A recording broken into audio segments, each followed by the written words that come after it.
Ambati Silks, Kanchivaram Saree Store, now in Vijayawada. Exclusive Pattu Sarees, Salwas and Lehengas.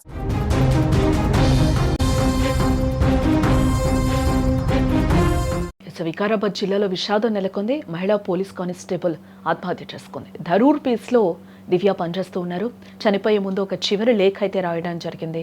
నాన్న లేకపోవడమే కష్టాలు అంటూ కూడా ఆ లెటర్లో ఆవేదన వ్యక్తం చేస్తోంది. వికారాబాద్ జిల్లాలో విషాద నీడలు అలుముకున్నాయి.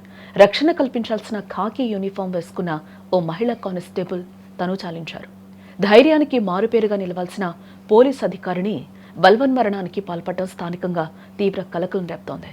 వికారాబాద్ పట్టణంలోని గంగారం సాయిబాబా కాలనీలో ఈ ఘటన చోటు చేసుకున్నట్లుగా తెలుస్తోంది.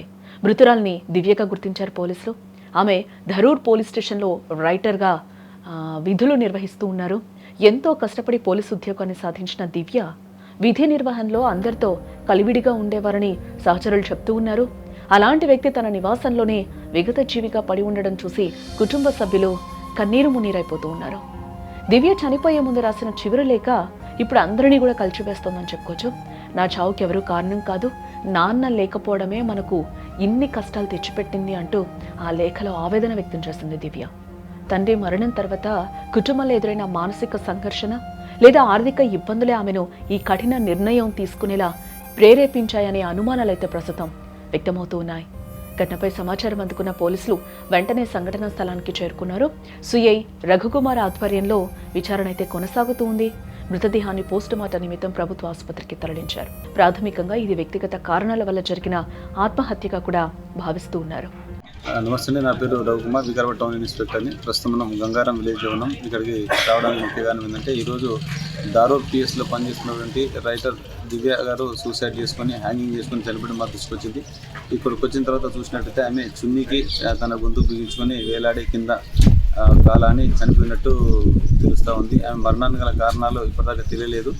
ఆమె ఫోన్ రికవరీ చేసుకున్నాం. వాళ్ళ ఫ్యామిలీ వాళ్ళతో మాట్లాడి వాళ్ళు వచ్చే ఫిజిషియన్ పైన ఎంక్వైరీ చేసి ఆమె చావు గల కారణాలు వెతికి ఆమెకు న్యాయం తెలియజేస్తున్నాం. ఎవరి పేరు కానీ ఎలాంటి ఆరోపణ చేసుకుని రాయలేదు.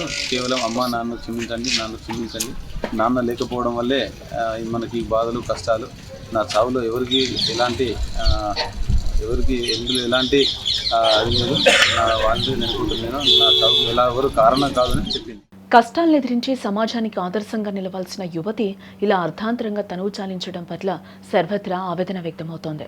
ఒక పోలీస్ కానిస్టేబుల్ అయ్యుండి కూడా ఇలాంటి నిర్ణయం తీసుకోవడం బాధాకరం.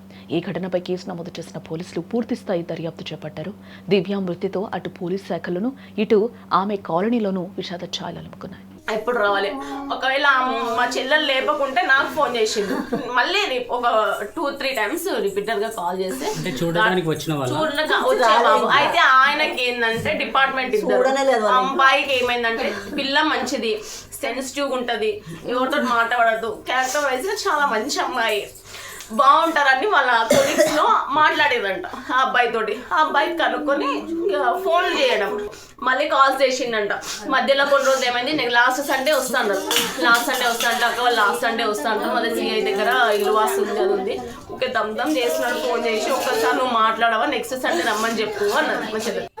మధ్యలో ఒకసారి నీతో మాట్లాడిన అంతే, నువ్వు కూడా నాకు రిపీటెడ్ కాల్స్ చేసినావు, మెసేజ్ పెట్టినావు, కాల్ మీ మెసేజ్ పెట్టినావు. నాకు ఎందుకు అట్లా, నచ్చితే చేస్తాం, నచ్చకుండా ప్రెజర్ పెట్టకు, నువ్వు ఎందుకు చేయమని అన్నావా? మా చెల్లెలకి ఫోన్ చేసినట్టు ఏమనలేను, రాత్రి నేను ఉట్టి లొకేషన్ పెట్టమని చెప్పినా అని అన్నాడు.